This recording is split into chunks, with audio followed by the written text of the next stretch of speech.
जी नमस्कार। स्वागत है दोस्तों आपके अपने यूट्यूब चैनल हिंदी परीक्षा इसके पर।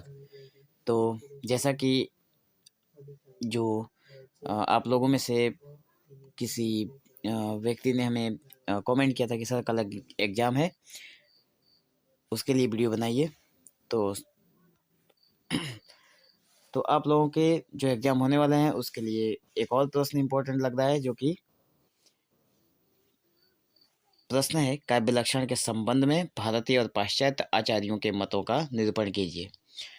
तो आंसर में आगे बढ़ने से पहले हम लोग उस कमेंट्स के बारे में बात कर लेते हैं। तो जब वो कमेंट मैंने देखा तो मैंने सोचा कि क्यों ना एक दो और वीडियो, एक दो सिर्फ नहीं बल्कि जितना हो सकेगा मैं आप लोगों को वीडियो देता रहूँगा। ठीक है, 1 2 10 12 जितना चाहिए, जितना अपलोड कर पाऊँगा कर दूँगा।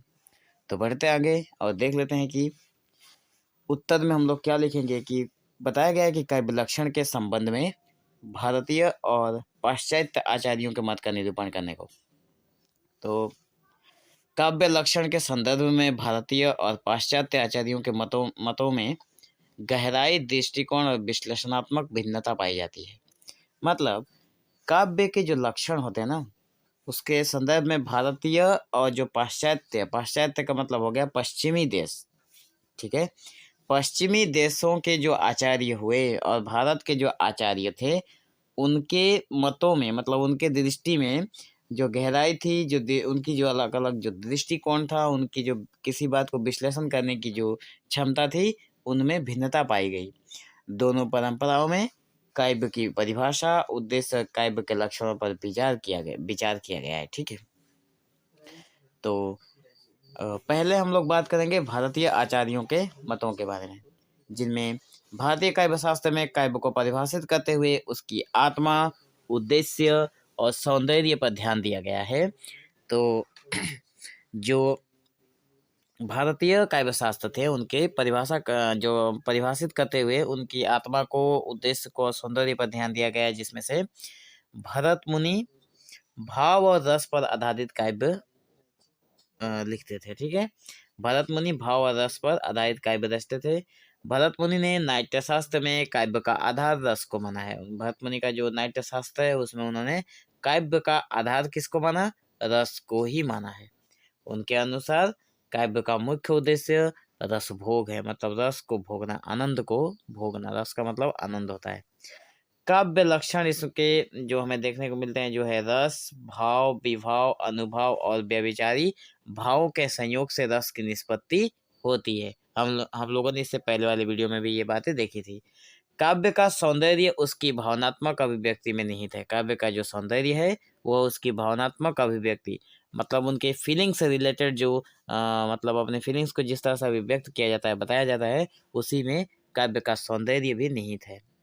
दूसरे नंबर पर आते हैं हमारे भामह, मतलब काव्य अलंकार पर आधारित इनके काव्य जो होते हैं, वो भामह ने काव्य का उद्देश्य अलंकार को बताया। जिस तरह से यहाँ पे पहले जो हमारे भरत मुनि हुए उन्होंने रस को बताया, ठीक उसी तरह से भामह ने बताया कि अलंकार को।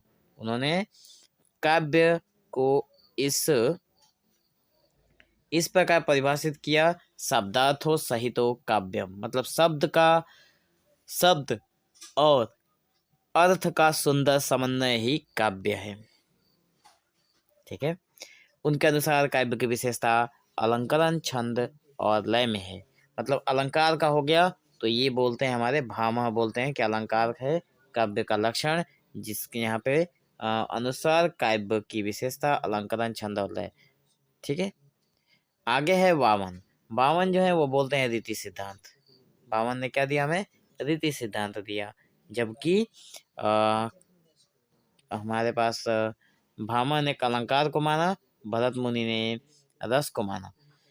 तो वामन ने जब रीति सिद्धांत को मानते हैं तो वामन ने काव्य की आत्मा को रीति में देखा। इन्होंने कहा कि नहीं, इन दोनों में नहीं है, रीति में है काव्य की आत्मा। क्योंकि उनका काव्य लक्षण इस प्रकार है कि रीतिरात्मा काव्यस्थ, मतलब काव्य की आत्मा उसकी शैली या रीति में है। शैली का मतलब होता है रीति। ठीक है, उसके अनुसार शब्द, और अर्थ के सौंदर्य को प्रस्तुत करने की प्रगति काव्य का सार है। उनके अनुसार जो शब्द हैं और उसके शब्द और अर्थ का सौंदर्य प्रस्तुत करने को पद्धति काव्य का सार है। ठीक है। आनंदवर्धन जो हुए उन्होंने ध्वनि सिद्धांत को अपनाया और आनंदवर्धन ने काव्य में ध्वनि को प्रधान माना। उनके अनुसार शब्द और अर्थ के माध्यम से व्यंजना और संकेत के द्वारा जब सौंदर्य की अनुभूति होती है तो काव्य का निर्माण होता है।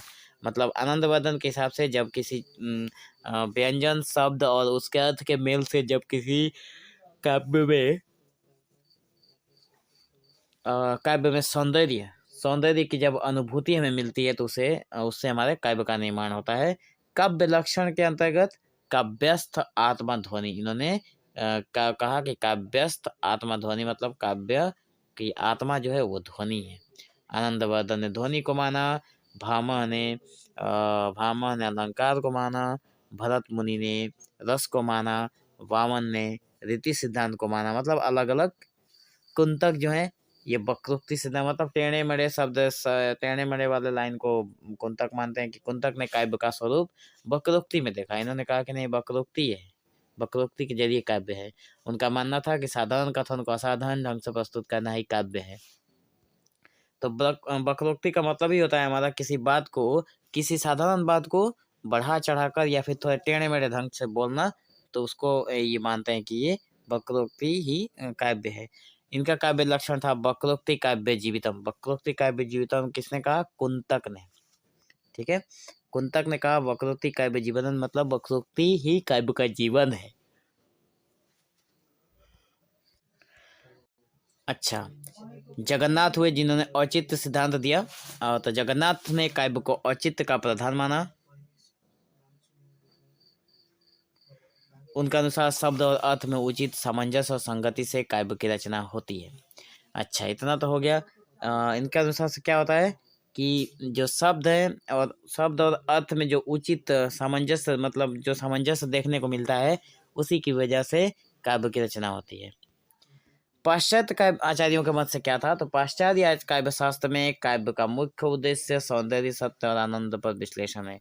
पाश्चात्य में केवल सौंदर्य था, सत्य था और आनंद था। तो प्लेटो ने दिया था अनुकरण का सिद्धांत। ठीक है, प्लेटो ने कहा था अनुकरण का सिद्धांत, जिसमें अनुकरण का सिद्धांत, तो प्लेटो ने काव्य को मिमेसिस अनुकरण के रूप में परिभाषित किया। मतलब किसी भी चीज की अनुकरण करके कॉपी करना। ठीक है, अनुकरण का मतलब होता है कॉपी करना। उनके अनुसार था कि काव्य केवल वास्तविकता का अनुकरण करता है। काव्य जो है वो भी कॉपी करता है, लेकिन किसका? केवल असली चीजों का, वास्तविक जो बातें होती हैं उसके। इसलिए ये सत्य से दूर है। जो काव्य है वो वास्तविकता का अनुकरण करता है, इसलिए वो सत्य से दूर है। उन्होंने काव्य को नैतिकता और समाज के लिए हानिकारक माना। तो यहाँ पे जो पहले प्लेटो हुए अनुकरण सिद्धांत दिया इन्होंने कहा कि काव्य जो है वो नैतिकता और समाज के लिए हानिकारक है। अरस्तु ने कहा काव्य का सकारात्मक दृष्टिकोण।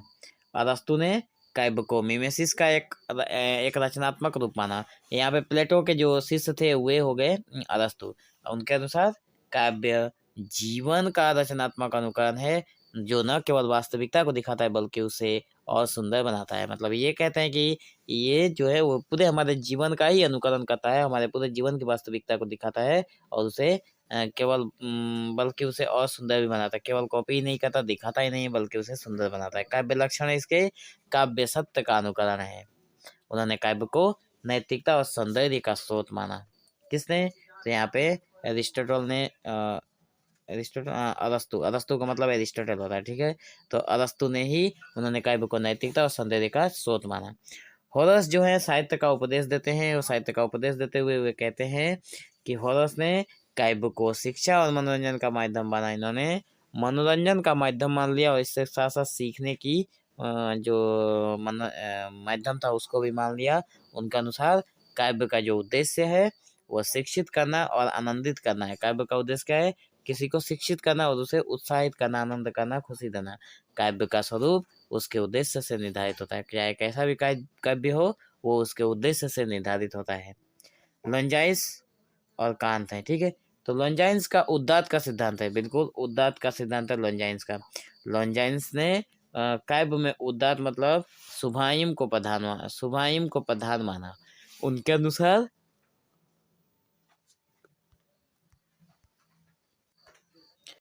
काव्य का उद्देश्य पाठक को उत्कृष्टता और महानता की अनुमति कराना है।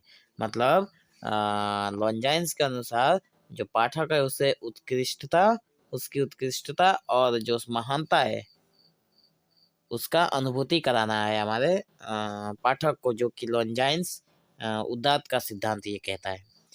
कांत का हो गया सौंदर्यवादी दृष्टिकोण। कांत ने काव्य को सौंदर्य की अनुभूति के रूप में दिखाया। इन्होंने कहा कि नहीं, कार्य तो जो कार्य है वो तो सुंदर है। तो इन्होंने अपने कार्य नहीं, काव्य जो काव्य था उसको इन्होंने सौंदर्य की अनुभूति के रूप में देखा।